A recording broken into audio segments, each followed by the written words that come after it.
বেশিরভাগ নারী প্রার্থীকে অনলাইন ভায়োলেন্সের শিকার হতে হয় বলে জানিয়েছেন ত্রয়োদশ সংসদ নির্বাচনে ঢাকা-৯ আসন থেকে স্বতন্ত্র প্রার্থী হিসেবে নির্বাচন করা ডাক্তার তাসনিম জারা।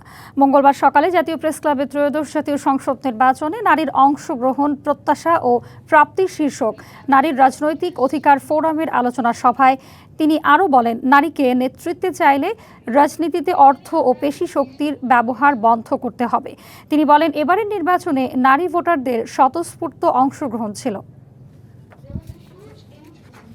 নারী প্রার্থীদের ক্ষেত্রে যে অনলাইন ভায়োলেন্সের শিকার হয়, অলমোস্ট ইনভেরিয়েবলি চরিত্রহননের দিকে যায়, সেক্সুয়াল ভায়োলেন্সের দিকে যায়।